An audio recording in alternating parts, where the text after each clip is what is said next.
क्या लगता है कि हिजाब से कॉन्स्टिट्यूशन को खतरा है, हिजाब से एजुकेशनल इंस्टीट्यूशन को खतरा है, हिजाब से मॉरल को खतरा है, या हिजाब से हिंदुस्तान को खतरा है?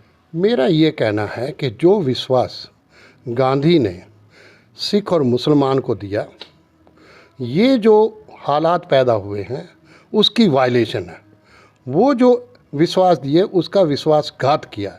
जब गांधी ये कह रहे हैं, the Congress assures the Sikhs that no solution in any future constitution will be acceptable to the Congress that does not give them full satisfaction. आगे वो कहते हैं, I ask you to accept my word and the resolution of the Congress that it will not betray a single individual, much less community. If it ever thinks of doing so, it would be only hasten to its own doom. I pray you to unbosom yourself of all doubts and apprehensions. Let God be the witness to the bond that binds me and the Congress to you. I venture to suggest that the non-violence creed of the Congress is the surest guarantee of the good faith, and our Sikh friends have no reason to fear that it would betray them. On the same line, Gandhi ने मुस्लिम को भी ensure किया।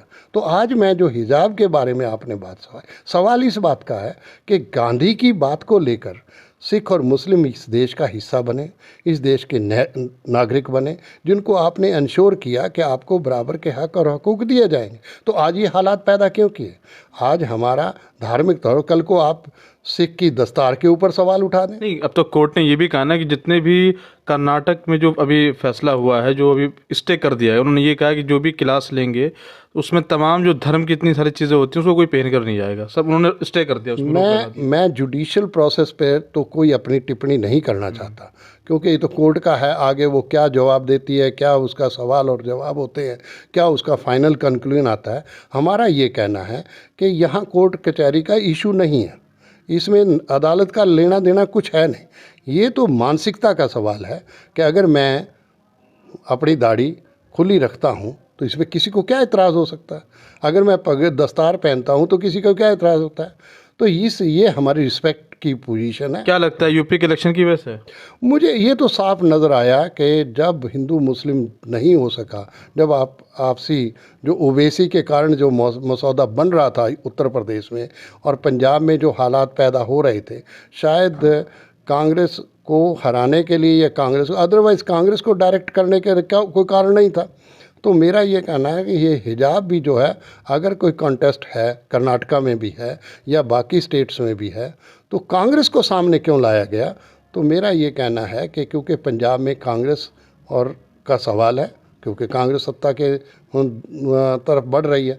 तो मेरा ये कहना है कि ये जो हिजाब वाला मसला है, ये हमारी इज़्ज़त और मान और मर्यादा का मसला है, हमारी सोच का मसला है, हमारे प्राइड का, हमारे गर्व का मसला है। बाकी अगर कोई पहनता या नहीं पहनता ये उसकी मर्ज़ी पर है, कोई किसी को वो तो नहीं दे रहा। अगर मैं दाढ़ी खुली रखता हूँ तो मेरे ऊपर कोई ये तो नहीं है कि मैं दाढ़ी बंद करूँ, मेरा मर्ज़ी है तो मैं खुली रखूँ, मेरा मन करे तो मैं बांध लूँ। मैं दस्तार किस तरह की बनाता हूँ, किस तरह की सजाता हूँ, ये तो मेरे ऊपर है ना।